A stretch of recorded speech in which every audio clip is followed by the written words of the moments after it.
여러분들 반갑습니다. 우리 좌우로 한번 인사 한번 나누겠습니다. 여러분 반갑습니다. 반갑습니다. 감사합니다. 우리 또 한번 인사하겠습니다. 여러분 사랑합니다. 네, 사랑합니다. 감사합니다. 여러분들 요새 날씨가 무지하게 덥죠? 못 살겠죠?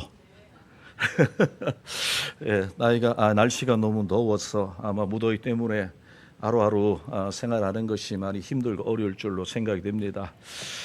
그런데 우리 감사할 게 있습니다. 이 무더위는요, 별거 아닙니다. 우리 하나님이 우리를 사랑하셔서요, 이것보다 더 뜨거운 지옥의 불에서 우리를 건져주신 거 생각해 보면 이 무더위는 별거 아니죠. 그래서 우리가 이 무더위를, 이 여름을 우리 하나님의 그 사랑을 생각하고 또 우리 금방 우리 오셈터에서 하나님을 찬양했던 것처럼 찬양으로 이 무더위를 우리가 지낸다면 우리가 너끈하게 이 무더위를 또 잘 감당하고 또 지나면 이제 또 가을이 되고 또 겨울이 되고 또 새로운 또 한 해가 시작되겠죠. 어쨌든 여러분들 이 무더위를 또 하나님의 은혜를 생각하고 하나님의 사랑을 생각하고 찬양으로 또 이 무더위를 잘 보내시면 참 좋겠다라는 생각을 가지게 됩니다. 1899년입니다. 1899년 3월 1일 대한기독교인 해보라는 기독교 신문에 이런 기사가 난 적이 있습니다. 서울에 돈 많은 어떤 사람이 돈으로 벼슬 자리를 사가지고 어느 고을의 원님으로 부임을 하게 되었습니다. 그가 부임하기 전에 원님으로 부임하기 전에 여러 사람들 옆에 밑에 있는 사람들을 시켜서 그가 부임하게 될 그 고을의 여러 형편들을 조사하게 했습니다.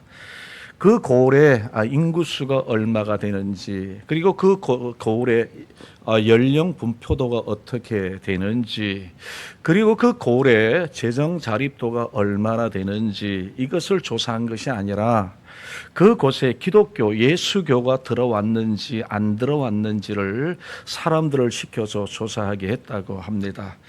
근데 조사해 보았더니 그곳에 이미 예수교가 들어와 있는 것이죠. 그래서 자신이 돈을 준 관리에게 찾아가서 이야기합니다. 내가 그 고을에 부임할 수 없다. 그러니 다른 고을로 부임할 수 있도록 그렇게 옮겨달라라고 부탁을 했다라는 내용이죠. 여러분 이 이야기 여러분들 참 신기하지 않습니까? 여러분들 만일 이런 일들이 오늘날 일어난다고 한다면 정말 세상이 아마 굉장히 발칵 뒤집힐 겁니다. 어떤 신앙 소설에나 나올 법만한 그런 이야기 아니겠습니까? 근데 여러분 이 이야기는 지금으로부터 127년 전에 우리 한국에서 있었던 일을 소개하고 있는 내용입니다. 여러분 이 이야기는 당시에 우리 예수 믿고 살아가는 그리스도인의 삶의 모습이 어떠했는지를 우리에게 한 예를 통해서 우리에게 보여주고 있는 것이죠. 당시에 우리나라 전체 인구가 한 1,500만 명 정도 되었다고 합니다. 이것은 남과 북이 여러분 이렇게 나누어지기 이전에, 그러니까 조선이라고 하는 이 나라의 전체 인구가 약 한 1,500에서 1,700명 정도, 1,700만 명 정도 되는 그런 시대입니다. 근데 그 당시에 기독교인들의 숫자가 얼마나 되는 줄 아십니까?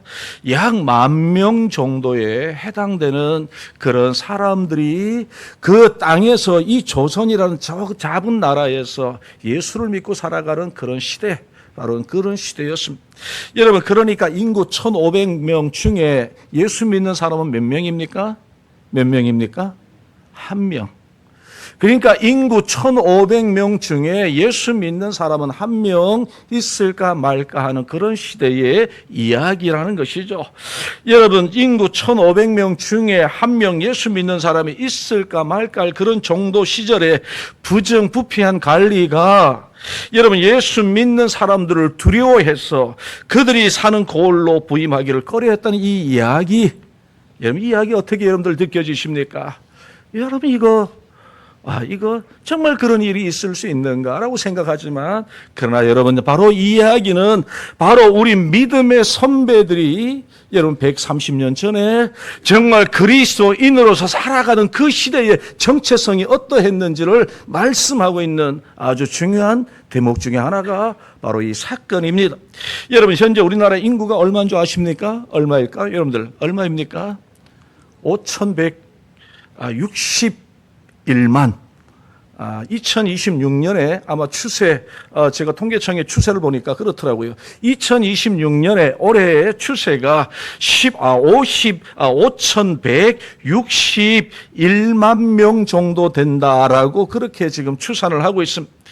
여러분, 그리고 2024년 발표에 의하면 우리나라 전체 인구 가운데에 크리스찬들이 얼마나 되느냐, 몇 퍼센트를 차지하고 있느냐, 17%를 차지하고 있다라는 그런 통계청의 발표를 제가 들어본 적이 있습니다. 쉽게 말씀드리면 인구 100명 중에 몇 명입니까?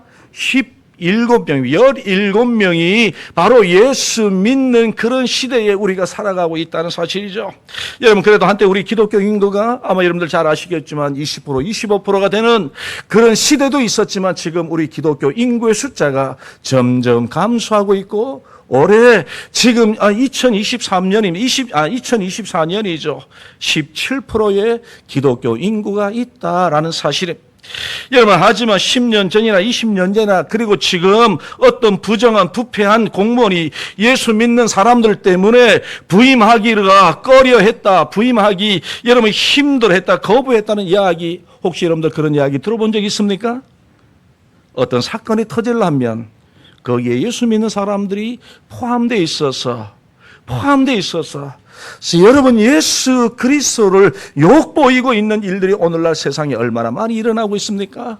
사기치는 문제에 여러분 기독교인이 연루되고 있고요. 어떤 문제에 그리스도인들이 연루되어서 세상 사람들에게 손가락질을 당하고 있는 그런 일들을 일어나고 있습니다. 물론 여러분 대다수의 성도들은 다 열심히 신앙생활하고 예수 그리스도를 잘 믿고 정말 그리스도의 정체성을 유지하고 살아가는 성도들이 대다수이지만, 그러나 그 중에는 그렇지 못한 사람들이 여전히 있다라는 사실이, 여러분 몇 년 전에 일반인을 대상으로 해서 종교에 대한 호감도를 조사한 적이 있었습니다. 그런데 조사 결과가 우리에게 큰 충격을 안겨다 줄 적이 있었지 않았습니까? 조사에 의하면 사람들이 제일 높은 호감도를 가진 종교가 무엇인가 하면 바로 천주교였다고 합니다. 여러분, 응답자의 67%가 천주교를 선호했다라고 얘기하는 것이죠. 그 다음이 불교가 45%를 차지하고 기독교는 몇 프로 차지했을까요? 27%를 차지했다고 합니다. 여러분, 예전에는 그래도 기독교인들이 세상 사람들에게 존경받고 호감을 가는 그런 성도, 여러분 신자들이었지만, 그러나 지금은 사람들이 생각하는 그런 생각의 변화가 지금 일어나고 있는 그런 시대에 우리가 살아가고 있습니다.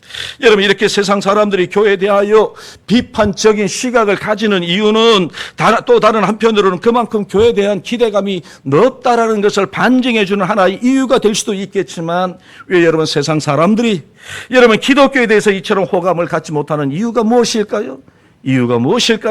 물론 여기에는 다른 종교들보다 기독교가 더 엄격한 윤리를 강조하고 있고, 그래서 사람들이 배타적으로 생각하다 보니 여러분 그런 일들이 많이들 일어날 것입니다. 여러분, 예를 들어서 그리스도인이라면 술이나 담배를 하지 않는 것을 여러분 많이들 다 알고 있지 않습니까? 그러나 천주교나 불교에서는 전혀 상관이 없습니다. 담배 피워도 되고요, 술 마셔도 되고요, 그렇습니다. 다 합니다.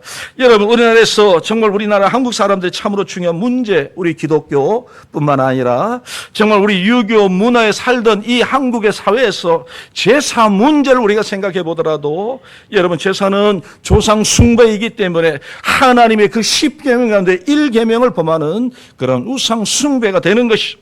그러나 불교는 말할 것 없고 천주교에서도 부분적으로 허용하고 있는 그런 시대 살아가다 보니, 여러분 이와 같은 기독교의 독특성 때문에 사람들이 기독교에 대해서 거부감을 느끼는 그런 문제들도 있을 수 있겠지만, 그러나 이와 다르게 여러분 교회가 세상 사람들로부터, 세상으로부터 초라해진 이유가 뭘까요? 여러분, 사람들의 숫자가 작아서요? 돈이 없어서요? 여러분, 교회의 외형이 너무나도 초라해서 그렇습니까? 여러분 도시들마다 지역들마다 얼마나 교회가 화려합니까? 얼마나 교회가 멋집니까? 여러분 수십억, 수백억, 수천억을 들여서 예배당을 짓고 화려한 성전에서 정말 웅장한 성가대 찬양을 드리면서 하나님 앞에 예배를 드립니다. 그러나 이와는 대조적으로 오늘날 교회가 세상 사람들에게 존경을 받지 못하고요. 여러분 왜 초라한 기독교로 전락하고 말았을까? 이유가 뭘까요? 여러분 교회가 세상에서 영향력을 나타내지 못할 때에 그 교회는 세상에서 무력하게 되고 초라한 여러분 하나의 단체로 전락할 수 있다는 이 사실을 우리는 분명히 기억하고 살아가야 할 줄로 믿습니다. 여러분 예수를 믿음으로 구원받은 여러분 성도가 세상을 향하여 영향력을 나타내지 못할 때에 여러분 그는 세상에 동화되어서 세상에 끌려다닐 수밖에 없다라는 것이죠. 여러분 예수님께서 하신 말씀 여러분 마태복음 5장에 보시면 우리 예수님은 너희는 세상을 향하여 뭐라고 얘기하십니까? 너희는 세상의 소금이요 너희는 세상의 빛이라고 말씀하셨습니다. 그러나 우리가 속한 사회에서 빛과 소금이 되지 못하면 세상 사람들에게 우리는 파필 뿐입니다. 여러분 지탄을 받을 수밖에 없는 것 이미 2000년 전에 우리 예수님께서 하신 말씀 아닙니까? 여러분 소금이 소금으로서 살지 못하면 세상 사람들에게 밟힐 뿐입니다. 발에 밟히고 지탄을 받을 수밖에 없다라는 것이 우리 하나님의 말씀이 우리 예수님의 말씀인 것이죠. 여러분 그러나 사도행전 2장에 나오는 초대교회는 너무나도 달랐습니다. 여러분 예수 그리스도 한 분으로 시작한 이 초대교회와 성도들은 그 짧은 기간 안에 여러분 거대한 로마 제국을 흔들어 놓는 그런 놀라운 능력을 발휘했던 사람들이 누굽니까? 우리 믿음의 선배, 초대교회 믿음의 선배들 아닙니까? 여러분 각종 신화와 우상을 섬기고 지성과 철학을 자랑하던 그리스 문화가 기독교를 박해하는 그 거대한 로마 제국이 313년에 기독교를 여러분 국교로 자신의 나라의 종교로 인정하게 되는 무엇을요? 기독교를 국교로 인정하게 되는 예수 믿어라. 예수를 믿어야 된다라는 여러분 국가 종교로 인정할 수밖에 없는 그런 놀라운 역사가 나타나게 되어진 것이죠. 여러분 이처럼 초대교회는 세상을 변화시키는 강력한 힘이 있었습니다. 그렇습니다. 지금도 세상은 교회를 하여금 자신들을 변화시켜 주기를 지금도 세상은 우리에게 바라고 있고 원하고 있고 그것을 우리에게 기대하고 있습니다. 여러분 세상은 교회를 향하여 진정으로 자신들의 필요를 채워줄 수 있는 무언가에 대하여 목말라 하고 있고 갈급해하고 있는 것이 여러분 바로 이 세상의 모습입니다. 여러분 세상이 진정으로 우리에게 바라는 건 뭘까요? 여러분 그렇다면 교회가 여러분 세상 사람들이 교회를 향하여 예수 믿는 저와 여러분들 향하여 지금 하나님의 자녀로가 사는 저와 여러분들 향하여 우리에게 기대하고 원하는 것이 무엇일까요? 우리에게 바라는 것이 무엇일까요? 여러분 그들이 우리에게 자신들에게 주기를 원하는 것이 무엇일까요? 돈일까요? 돈은 세상에 더 많습니다. 권력일까요? 여러분 예수 믿는 사람들보다도 세상의 권력이 얼마나 큰지 아십니까? 그렇다면 세상 사람들이 예수 모르고 살아가는 사람들이 예수 믿는 저와 여러분들에게 바라는 것이 뭘까요? 요구하는 것이 뭘까요? 채워주기를 원하는 것이 무엇일까요? 오늘 본문의 말씀이 바로 오늘 우리에 대한 이 질문에 대하여 우리에게 대답을 해주고 있고요. 정말로 저와 여러분들이 예수 믿고 살아가는 저와 여러분들이 어떻게 살아가야 하는지를 오늘 하나님이 이 말씀을 통해서 우리에게 가르쳐주시는 아주 중요한 메시지가 바로 오늘 이 본문에 담겨져 있는 것이죠. 오늘 우리가 읽은 이 본문의 내용은 이런 것입니다. 하루는 예수님의 제자 베드로와 요한이 오늘 예루살렘 성전에 기도하러 가기 위하여 올라가게 되었습니다. 그들이 기도하러 가는 시간이 제9시라고 오늘 성경에 보면 나와 있는데 여러분 이것을 보면 아마도 제자들은 정해진 시간에 규칙적으로 늘 기도에 힘썼던 사람이라는 것을 오늘 우리는 이 말씀을 통해서 먼저 배우게 되죠. 여러분 베드로와 요한이 성전에 올라가고 있을 때 마침 한 사람을 마주치게 되었습니다. 그는 어떤 사람입니까? 오늘 본문에 보시면 그가 어떤 사람입니까? 그는 나면서부터 걷지 못하던 안진뱅이라는 바로 한 사람을 베드로와 요한이 만나게 되었던 것이죠. 여러분, 이 사람은 태어나면서부터 무슨 이유인지는 모르겠습니다. 그러나 태어나면서부터 걷지 못하고 하루하루 구결하여 살아가는 그 불쌍한 안진뱅이, 바로 이 거지를 오늘 여기 보시면 오늘 베드로와 요한이 그를 만나게 되었다는 사실. 여러분, 이 안진뱅이는 아마도 지금까지 자신의 미래에 대한 소망은커녕 어쩌면 자신을 비관하며 절망하며 하루하루를 그런 인생을 살아온 사람 아닐까요? 자신이 낳은 부모, 세상을 향하여 원망하고 불평하는 그런 인생을 살아온 사람 아니었을까요? 이 안진뱅이 거지는 자신의 능력으로 자신을 구제할 수 없는 그런 사람이었던 것을 오늘 우리가 읽은 이 본문에서도 알 수 있죠. 오늘 우리가 읽은 이 본문 한번 보실까요? 오늘 우리가 읽은 이 본문 우리 2절에 있는 말씀을 우리 같이 한번 읽어보도록 하겠습니다. 시작. 나면서 못 걷게 된 이를 사람이 메고 오니 이는 성전에 들어가는 사람들에게 구걸하기 위하여 날마다 미문이라는 성전문에 두는 자라. 오늘 여기 보시면 이 안진뱅이가 걷지를 못하니까 어떻게 합니까? 누군가가 이 사람을, 아마도 가족인지 친척인지 모르겠지만 어떤 제3자가 이 사람을 업고 오든지 들고 와서 그 성전 미문에 앉혀 놓아야만 했던 그런 사람이죠. 여러분, 이 사람은 일상적인 삶이 불가능했던 그런 사람입니다. 여러분, 자신의 능력으로 할 수 있는 것이 아무것도 없는 사람입니다. 오직 할 수 있는 건 뭡니까? 지나가는 사람들에게 한 분 줍시오. 한 분 줍시오.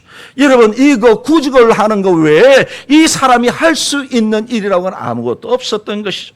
여러분, 이 사람에게 한 가지 소망이 있었다면, 여러분, 성전 입구에 정말 목 좋은 곳에 앉아서 자기와 비슷한 처지에 있는 사람들보다 먼저 그 성전 여러분, 목이 좋은 곳에 먼저 차지하고 앉아서 지나가는 사람들에게 구걸하면서 한 끼를 때우는, 바로 이것이 이 사람의 하루의 소망이요, 바로 이 사람의 하루의 일과가 아니겠습니까?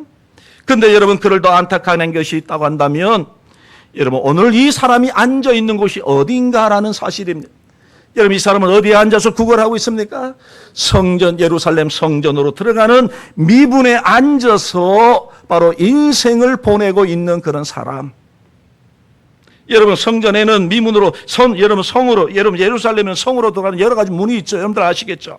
여러분, 그리고 예루살렘 성전으로 또한 들어가는 여러 가지 문들이 있는데, 바로 그 문, 오늘 여기 보시면 바로 그 문이 미문이라고 하는 말씀인데요. 여러분, 사람들이 이 문을 통해서 성전에 들어가서 전능하신 하나님을 예배하고 전능하신 하나님의 은혜를 만나게 되고 전능하신 하나님을 만나 하나님의 놀라운 은혜를 체험하며, 여러분, 어디에서요? 하나님께 기도하고 하나님께 예배를 드림으로. 여러분, 성전 미문은 어떤 사람에게는 전능하신 하나님을 만나고 하나님의 놀라운 은혜를 누리는 통로로 씌어지는 곳이지만, 그러나 오늘 여기 나오는 이 안진뱅이는 어떤 것입니까? 이 안진뱅이는 한낱 먹고 살아가는 문제만 해결해 주는 수단에 불과한 바로 그것이 바로 이 안진뱅이가 앉아있는 성전 미문이었던 것이죠. 여러분, 사실 그는 누구보다도 성전이라고 하는 하나님의 풍성한 은혜를 가까이 할 수 있는 그런 위치에 있었지만, 그러나 그는 하나님의 은혜와 복과는 너무나도 거리가 먼 삶을 살아가고 있었던 이 사람. 그러니 이 사람은 어떤 사람입니까? 너무나도 불쌍한 사람입니다. 어떤 사람은 성전으로 들어가서, 어떤 사람은 하나님의 은혜를 체험하고 하나님 앞에 더 아름다운 모습으로 하나님을 섬기는 그런 사람이 있는가 하면, 이 성전에 앉아서 하루하루 구걸하는 이 사람은 그런 은혜와 거리가 먼 하루하루 불쌍하게 살아가는 바로 이 사람.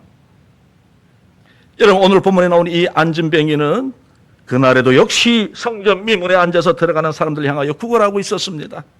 자신 앞에 놓인 그릇을 바라보면서 땡그랑.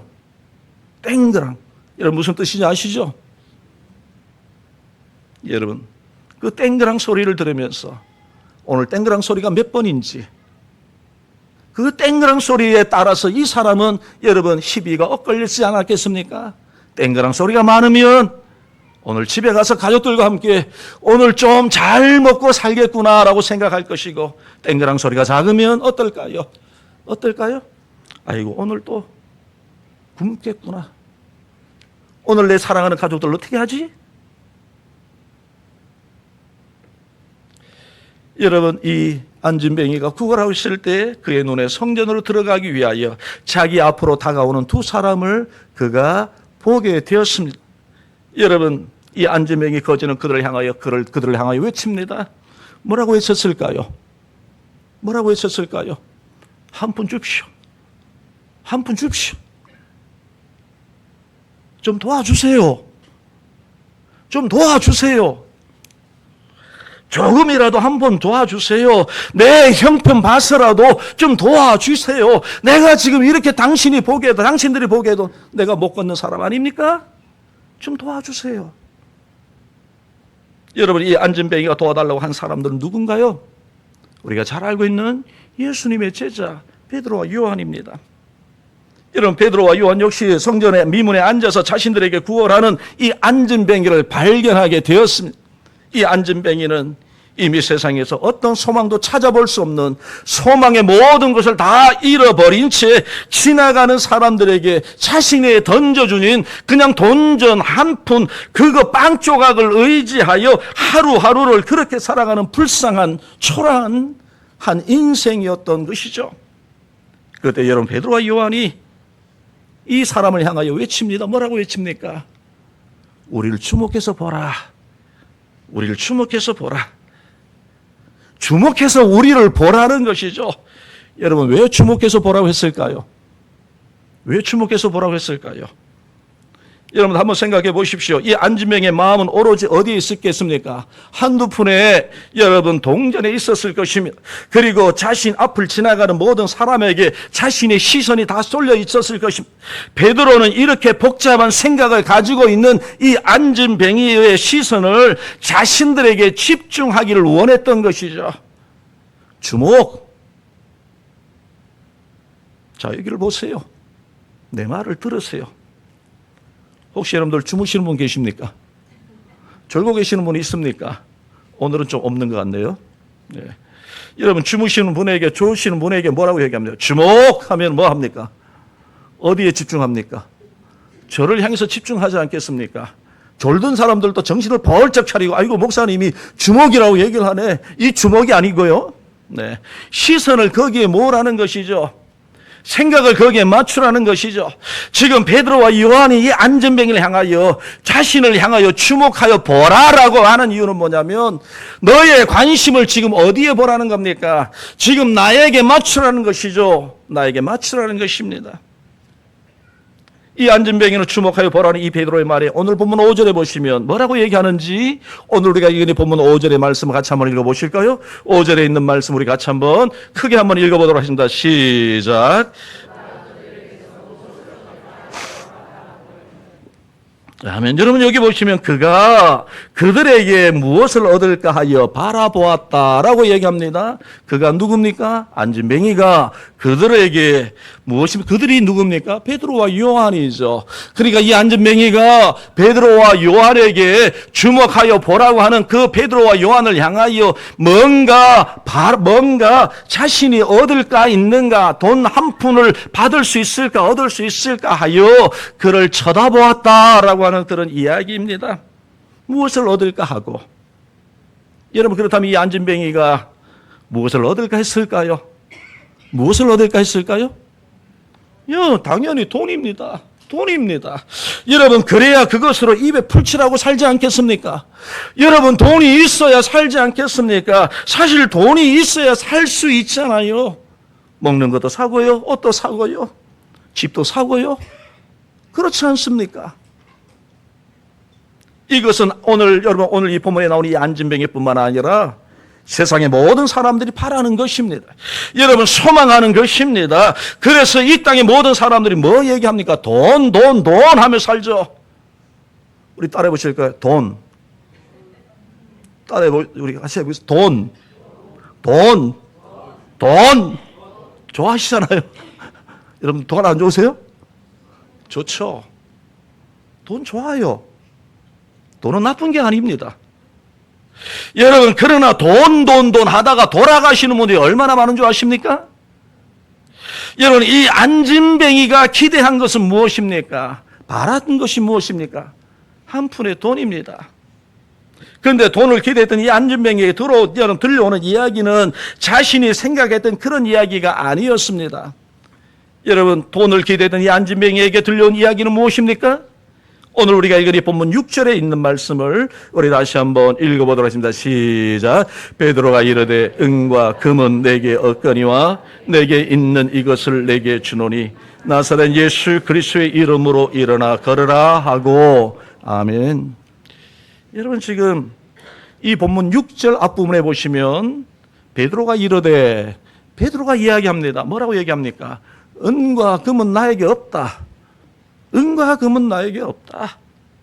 여러분, 그런데 지금 이 안진뱅이가 원하는 것은 무엇입니까? 지금 베드로가 없다라는 은과 금입니다. 한 푼의 돈입니다. 그것은 자신과 자신의 가족들의 생계를 지켜주는 방편이기 때문에 이 사람은 이걸 지금 바라고 있는 것이죠. 근데 그런 돈이 내게 없다라고 얘기를 합니다. 여러분, 이 말을 들은 안진뱅이 마음이 어땠을까요? 분명히 기분이 나빴을 것입니다. 아니, 이 사람들이 내가 안진뱅이 거지라고 나를 무시하나? 나를 놀리나? 줄 것 없으면 그냥 빨리 지나가든지 왜 내 앞을 가로막고 있어? 그렇지 않겠습니까? 내 앞을 가로막으면 지나가는 사람들이 나를 못 볼 게 아닙니까? 맞죠? 근데 끝난 것처럼 생각되는 메시지가 그 이후에 이어지고 있는 것을 우리가 볼 수 있죠. 내가 너에게 줄 것은 없지만, 그렇지만 줄 것이 있다. 줄 것이 없는데 그렇지만 줄 것이 있다라고 얘기를 합니다. 여러분, 이건 너무나도 비약적인 이야기 아닙니까? 줄 것이 없다라고 해놓고 줄 것이 있다라고 지금 오늘 여기 본문에 보시면 베드로가 그렇게 이야기합니다. 무엇을 주겠다는 것입니까? 오늘 6절에 있는 말씀 다시 한번 읽어보실까요? 아주 중요한 말씀이죠. 우리 같이 한번 읽어보도록 하겠습니다. 시작. 베드로가 이르되 은과 금은 내게 없거니와 내게 있는 이것을 내게 주노니 나사렛 예수 그리스도의 이름으로 일어나 걸으라 하고. 아멘. 나사렛 예수 그리스도의 이름으로 일어나 걸으라. 오늘 누가요? 베드로가 지금 이 말을 외치는 것이죠. 여러분, 그런데 이 안진뱅이가 베드로와 요한에게 요구했던 건 뭡니까? 무엇입니까? 여러분, 그것은 그가 하루 가족을 먹여 살릴 수 있는 여러분 한 푼의 돈입니다. 일정한 돈입니다. 온 가족이 그래야 먹고 살 수 있으니까요. 그는 더 이상 아무것도 무엇도 요구하지 않았습니다. 돈입니다. 하루 풀칠할 수 있는 얼마만의 돈만이 그의 소망이었던 것이죠. 그런데 안타까운 것은 그는 더 이상 자신에게 무엇이 필요한지를 몰랐던 사람입니다. 자신에게 필요한 것이 진정으로 무엇인지를 이 안진뱅이는 몰랐던 사람인 것이죠. 바로 이것이, 이 안진뱅이의 문제가 바로 여기에 있는 것입니다. 여러분, 오늘날 세상에는 이 안진뱅이와 같은 사람들이 얼마나 많은 줄 모릅니다. 여러분, 자신에게 무엇이 중요한지 모르고 작은 일에 목숨을 거는 사람들이 얼마나 많은 줄 모릅니다. 때로는 정말 우리 자신들도 사소한 것에 집착하여 정말 우리에게 중요하고 소중한 것을 놓치고 살아가는 사람들이 여러분 오늘 교회 안에 얼마나 많은 줄 모릅니다. 먹고 사는 문제에 집착하여, 마시는 것에 집착해서, 먹는 것에 집착해서, 입는 것에 집착해서, 사는 것에 집착하여 살아가는 사람들이 얼마나 많은 줄 모릅니다. 여러분, 우리 하나님은, 우리 주님은 먹는 문제 초월하라고 말씀하지 않았습니다. 여러분, 무엇을 먹는가, 여러분 그 문제에 관심을 두지 말라고 하신 적이 없습니다. 집착하지 말라고 하셨지, 그 문제에 대해서 무관심한 우리 예수님이 아니시죠. 우리 주님은 뭐라고 말씀하셨나요? 너희가 여러분 먹는 것 가지고, 입는 것 가지고 고민하지 말라고 하시지 않습니까? 왜요? 그것이 우리의 집착이 되기 때문에 그런 것이죠. 여러분, 오늘날 여러분 예수 믿고 살아가는 사람들 가운데서도 여러분 먹고 살아가는 문제 때문에 집착하여 살아가는, 그러다 보니 내가 없으면 어떻게 합니까? 고민하고요, 절망하고 여러분 낙심 가운데 살아가는 성도들이 얼마나 많이 있습니까? 우리 주님이 뭐라고 말씀하시나요? 근심하지 마라. 여러분, 우리 주님은 기도하라고 말씀하시죠. 여러분, 우리 자신들은 우리가 한번 생각해 보시면 우리가 그렇지 않습니까? 우리가 예수 믿는다 하면서도 전능하신 하나님을 내 하나님으로 우리 믿고 살아가면서도 우리는 전능하신 하나님을 우리 놓치고 살아갈 때가 있으면 뭐 때문에요? 사소한 것 때문에. 먹고 살아가는 그런 문제로 인하여 거기에 집착하다 보니 우리에게 구원 주신 하나님을 놓치고 살아가는 경우가 얼마나 많이 있습니까? 여러분, 지난 한 주간 우리가 살아오면서 하나님을 생각하며 살아오셨습니까? 하나님의 영광을 위해서 살아오셨습니까? 나를 죄와 사망에서 건져주신 그 하나님을 바라보며 그 믿음의 주를 바라보면서 그 주님의 은혜가 너무나도 감격하고 감사하여 이 무더운 날씨 속에서도 그 하나님을 찬송하시면서 하나님 감사합니다. 어쩌면 여러분, 우리는 이런 삶보다도 먹고 살아가는 문제 때문에 무엇을 먹을까, 무엇을 입을까, 어떻게 살 것인가 고민하며 살아온 적이 있습니까? 얼마나 그런 문제를 가지고 살아오시진 않았습니까? 물론 여러분, 이것은 사소한 문제는 아닙니다. 그러나 정작 우리가 놓치고 있는 것, 이것 때문에 놓치고 살아가는 것이 우리에게 너무나도 많다라는 사실이죠. 여러분, 바로 이것이 오늘 성전 미문에 앉아있는 이 안진뱅의 문제고 또 저와 여러분들의 문제가 아닌가. 오늘 우리가 이 하나님의 말씀을 묵상하면서 우리 다시 한번 생각해 보아야 할 줄로 믿습니다. 여러분, 오늘 여기 보시면 베드로가 이야기합니다. 베드로가 이르되 은과 금은 내게 없거니와 내게 있는 이것을 내게 주노니 나사렛 예수 그리스도의 이름으로 일어나 걸으라 하고. 아멘. 무엇을 준다고요? 무엇을 준다고요? 나사렛 예수 그리스도의 이름의 능력을 주겠다라고 지금 이야기합니다. 아니, 예수 그리스도의 능력? 아니, 예수 그리스도의 능력요? 지금 이 안진뱅이에게 필요한 건 뭡니까? 뭡니까? 돈입니다. 돈입니다. 그래야 먹고 살 것 아니겠습니까? 돈이 없으면 그가 어떻게 먹고 살겠습니까? 그래서 오늘 여기 보시면 이 베드로 제자, 여러분 예수님의 제자 베드로 이 외침, 좀 현실성이 떨어지는 그런 외침이라고 느껴지지 않습니까? 여러분, 공허한 외침처럼 느껴지지 않습니까? 저 사람 먹고 살아가는 문제도 저렇게 무시하는 사람이냐라고 여러분들 우리가 그렇게 또 치부해버릴 수 있지 않겠습니까? 여러분, 이 베드로의 외침은 비현실적이고 공허한 메아리처럼 그렇게 생각되지는 않습니까? 이 안진뱅이의 현실을 너무나도 모르는 그런 이야기 아닌가요? 안진뱅이는 돈이 필요한데 베드로는 무엇을 주겠다는 겁니까? 예수 그리스도를 주겠다는 겁니다. 여러분, 그렇다면 이 베드로의 외침은 정말 현실성이 없는 외침일까요? 이 베드로의 외침은 정말 세상의 문제를 초월한 사람들만의 그런 외침일까요? 오늘 이 본문에서 말씀하고 있는 이 베드로의 외침은 지나친 광신자의 외침이라고 우리가 생각되지는 않습니까? 너무나도 광신자로 살아가는 사람, 미친 척하면서 살아가는, 예수 믿고 살아가는 사람들의 그 외침이라고 혹시 여러분들 생각하고 있지는 아니합니까? 먹고 살기 위해서 돈이 필요한데 그래서 그것을 원하는데 말이죠. 오늘 여기 보시면 예수의 이름으로 일어나라. 여러분, 그러나 오늘 베드로와 요한의 이 외침은 이 안진뱅이의 근본적인 필요가 무엇인지를 알고 있는 바로 그런 외침이었던 것이죠. 왜 그렇습니까? 여러분, 이전에 자신들도 이 안진뱅이처럼 돈이면 모든 문제가 해결될 것이라고 생각했던 사람이었기 때문에 그렇습니다. 여러분, 이 예수님의 제자였던 이 베드로와 요한도 돈은 행복을 가져다 주는 그런 원동력이 될 것이라고 이들도 생각했기 때문에 그런 것이죠. 돈이 인생의 모든 문제를 다 해결해 줄 것이라고 믿었던 사람들 중에 한 사람이 또한 이 베드로와 요한이었기 때문에 그런 것이죠. 여러분, 그러나 이제는 이들이 가장 무엇이 필요한지를 그들은 알고 지금 그런 삶을 살아가고 있는 사람들이죠.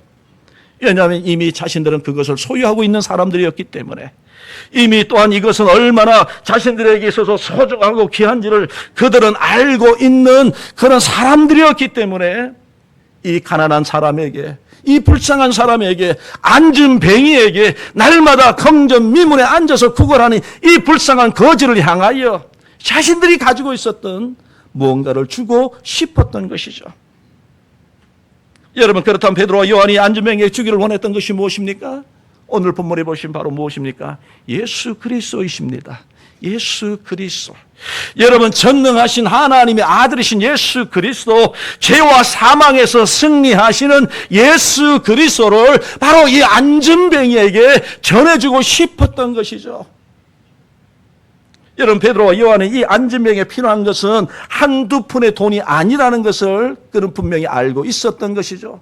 안전병에는 돈을 원했지만, 그러나 베드로와 요한은 이 사람에게 진정으로 필요한 것은 돈이 아니야. 무엇이 필요한 겁니까?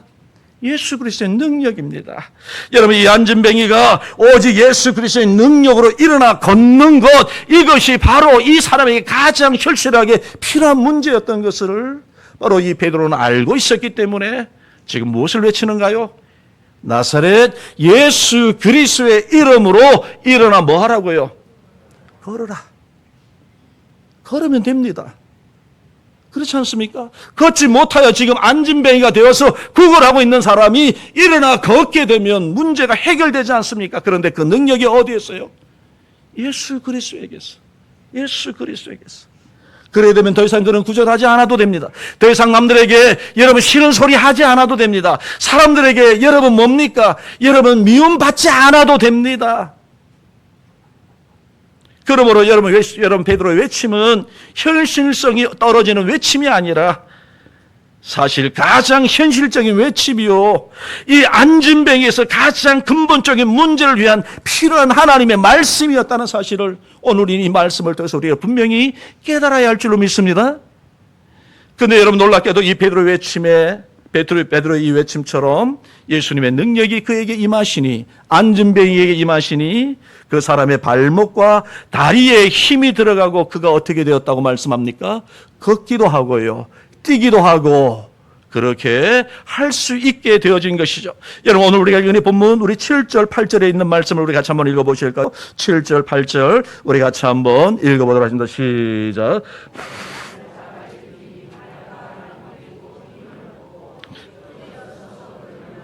그들과 함께 성전에 들어갔으면서 걷기도 하고 뛰기도 하며 하나님을 찬송하니. 여러분 지금 여기 보십시오. 여러분 오늘 이 성전의 미문에서 한낱 자신의 뭡니까? 하루 때거리를 해결하는 바로 그 자리에서 걷게 되니 성전에 들어가서 다른 사람들처럼요, 하나님을 찬송하고 하나님을 경배하게 되었던 것이죠. 여러분 보십시오. 나면서부터 걷지 못한 사람이 예수 그리스도의 능력이 그에게 임하는 순간 그의 삶의 변화가 두 가지 일어났습니다. 어떤 변화입니까? 첫째는 뭡니까? 평생 걷지 못하던 사람이 걷고 뛰는 사람으로 변화되어진 것이죠. 누구를 통해서 말입니까?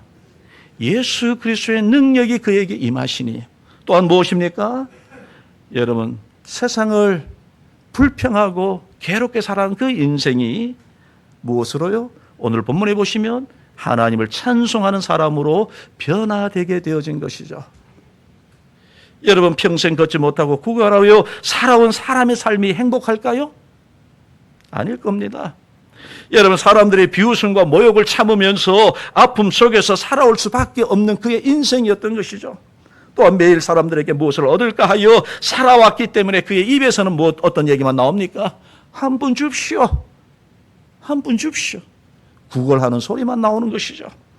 여러분 그런데 예수 그리스도로 말미암아 그가 하나님의 놀라운 기적을 체험한 이후에 그의 입에서 나오는 소리가 달라지게 되었습니다. 어떤 소리가 달라지게 되었나요? 원망과 불평과 구걸의 소리에서 하나님을 찬송하는 찬양의 사람으로 그가 바뀌게 되어진 이 사실을 오늘 성경은 오늘 우리에게 분명히 말씀하고 있는 것이죠. 여러분 그리고 9절 10절에 보시면 모든 백성이 그가 걷는 것과 하나님을 찬송하는 것을 보고 심히 놀랍게 여겼다라고 하면서 오늘 본문의 말씀이 정리가 되고 있습니다. 여러분 그렇습니다. 여러분 베드로와 요한은 자신들이 소유한 예수 그리스도가 세상에 그 무엇보다도 소중하고 귀한 분임을 그들은 분명히 알고 있었던 것이죠. 여러분 예수 그리스도는 그들의 삶의 전부였고 세상에 그 무엇과도 바꿀 수 없는 가장 소중한 분이 바로 누구시냐? 바로 예수 그리스도. 바로 그 예수 그리스도. 그리고 그 예수 그리스도만이, 자신이 알고 있는 예수 그리스도, 자신이 믿고 있는 예수 그리스도만이 바로 이 성전 미문에 앉아있는 이 안진뱅이를 살릴 수 있는 유일한 방법이 무엇이냐? 바로 예수 그리스도 외엔 없다라는 사실을 베드로와 요한이 알았기 때문에 베드로와 요한은 이 안진뱅이에게 예수 그리스도를 소개해 주었던 것이죠. 돈을 바라던 이 안진뱅이에게 여러분 예수 그리스도를 전해줄 수 있었던 것이죠. 여러분, 이 세상의 돈이 세상의 죄를 사할 수 있나요? 여러분, 세상의 물질이 인간의 죄를 용서해 줄 수 있습니까? 여러분, 그래서 오직 예수 그리스도 밖에는 없습니다. 우리를 죄와 사망에서 건져줄 수 있는 것, 세상의 돈도 아닙니다. 세상의 권력도 아닙니다. 세상의 지혜와 지식도 아닙니다. 오직 예수 그리스도 외에는 없는 줄로 믿습니다. 그래서 이 땅의 소망은 무엇인가요? 예수 그리스도인 것이죠. 예수 그리스도. 여러분, 어둠 속에 앉아 신음하는 이 세상의 모든 사람들의 희망이 뭘까요? 안진뱅이에게 희망이 되었던 바로 그 예수 그리스도가 여러분 이 땅의 죄악 속에, 어둠 속에 지금 신음하고 앉아서 신음하는 그 사람들을 구원해 줄 수 있는 능력이 바로 무엇입니까? 예수 그리스도 외에는 없는 것이죠. 예수님만이 이 땅을 살릴 수가 있는 것이죠. 그런데 놀라운 것은 저와 여러분들이 이미 그것을 누리고 있다는 사실입니다. 여러분, 우리가 소유하고 있는 것이 무엇입니까? 예수 그리스도이십니까? 아니면 돈입니까? 여러분, 우리는 예수 그리스도를 소유하고 살아가시는 하나님의 자녀인 줄로 믿습니다. 여러분, 저와 여러분들을 죄와 사망으로부터 의와 영생으로 인도해 주신 바로 그 예수 그리스도를 나의 구주로 영접하고 계시는 줄로 믿습니다. 여러분, 예수님은요, 세상의 어떤 금과 은보라 비교할 수 없는 그런 분이 바로 우리 예수님이시죠. 은과 금으로 우리의 죄를 용서받을 수 없기 때문에 그런 것이죠. 우리 예수님은 우리를 친히 우리의 죄와 사망을 우리에게 건져 주셨습니다. 여러분, 영적인 안진뱅이에서 우리를 이렇게 하나님의 자녀가 되게 하여 주셨습니다. 지옥 가는 인생을 천국 가는 인생으로 우리를 바꾸어 주셨습니다. 누가요? 예수 그리스도. 예수 그리스도. 그래서 여러분, 세상에 소망이 없던 이 안진뱅이도 여러분 예수 그리스도를 만남으로 소망을 가지게 되었고 하나님을 찬송하는 사람이 되었고 그가 하나님을 섬기는 사람이 되었던 것이죠. 여러분, 힘과 지식만이 세상의 소망으로 알고 있었던 거대한 로마 제국이 예수 그리스도로 말미암아 예수 그리스도의 그 능력 앞에 무너진 것, 우리가 이미 앞에서 말씀드린 것처럼 무엇 때문에요? 예수 그리스도 때문에. 여러분, 세상에 여러분 어떤 권력이라도 예수 그리스도 앞에서는 다 무너질 수밖에 없는 것이죠. 그래서 여러분, 교회가 그리고 예수 믿는 저와 여러분들이 세상을 향하여 줄 것이 있습니다. 무엇을 줘야 됩니까? 돈인가요? 세상의 지식인가요? 근도 아니고요. 은도 아닙니다. 어쩌면 이미 앞에서 말씀드린 것처럼 그들은 우리보다 더 많이 가지고 있을 겁니다. 우리보다도, 세상 사람들은 우리보다도 더 금을 가지고 있을 것이고요. 더 많은 은을 가지고 있을 것이고요. 더 많은 달러를 가지고 있을 줄로 생각이 됩니다. 그러나 우리는 그런 것 없습니다. 그러나 이미 우리는 그들에게 줄 것이 있죠. 그들이 가지고 있지 못한 것, 무엇을요? 우리가 이미 알고 있고 믿고 있는 예수 그리스도. 여러분, 이미 우리가 소유한 예수 그리스도, 그리고 예수 그리스도의 복음을 우리는 가지고 있습니다. 우리는 이 복음을 우리는 전해줄 수 있는 그런 저와 여러분들 되시길 바랍니다. 그것이 우리를 변화시켰고 그리고 그것이 우리를 살렸기 때문에 우리는 그것이 우리에게 너무나도 소중한 것이죠. 우리를 변화시키고 살리신 예수 그리스도만이 여러분 세상의 영원한 소망이요 또한 우리의 소망인 줄로 믿습니다. 그리고 진정은 우리의 능력인 줄로 믿습니다. 우리를 죄와 사망에서 걸려주신 바로 예수 그리스도를 늘 바라보시면서 그분의 힘을 의지하시면서 세상에서 빛과 소금으로 살아가시는 저와 여러분들 되시기를 바랍니다. 세상 사람들이 바라는 것 이겁니다. 세상 사람들이 바라는 것, 우리가 돈 많은 부자 되는 것, 여러분 세상의 권력을 쥐고 살아가는 것, 물론 그것도 우리에게 기대할 수 있겠지만 세상 사람들이 우리에게 기대하는 건 뭘까요? 너희가 예수 믿느냐? 그렇다면 너희가 예수 믿는 능력이 있느냐? 예수 믿는 사람으로서, 그리스도인으로서 그 능력을 가지고 살아가느냐? 세상 사람들은 이것을 우리에게 자꾸 요구하는 줄로 믿습니다. 우리의 능력은 무엇입니까? 예수 그리스도이십니다. 그 예수 그리스도를 잘 믿으시고 그 예수 그리스도를 잘 의지하시고 그 예수 그리스도 한 분으로 만족하시는 그런 저와 여러분들 되시길 주님의 이름으로 축원드립니다. 우리 한번 기도하겠습니다. 하나님 아버지 감사합니다. 오늘 또 부족한 우리를 사랑하시고 오늘 또 연약한 우리를 하나님께서 사랑하여 주셔서 주님의 날 주님을 섬길 수 있도록 인도하여 주신 것 감사합니다. 죄와 사망 가운데 살아가는 우리를 예수 그리스도께서 이 땅에 오심으로 그 예수 그리스도를 우리에게 알려주시고 믿게 하시고 그 예수 그리스도를 통하여 하나님의 자녀가 되는 권세를 우리에게 더하여 주신 것 감사합니다. 아버지 하나님, 우리가 받은 이 예수 그리스도의 그 은혜와 능력을 우리가 온전히 소유하고 살아가는 저희들 되게 하여 주옵소서. 세상에 매어 살아가는 우리가 아니라 정말 세상을 담대하게 승리하며 살아가는 저희들 되게 하여 주시고 정말 예수 그리스도의 이름을 믿고 의지하는 하나님의 자녀로서 하나님의 신실한 그리스도의 정체성을 늘 유지하고 살아가는 하나님의 영광을 드러내고 살아가는 우리 모든 성도들 다 되게 하여 주옵소서. 예수님의 이름으로 기도드리옵나이다. 아멘.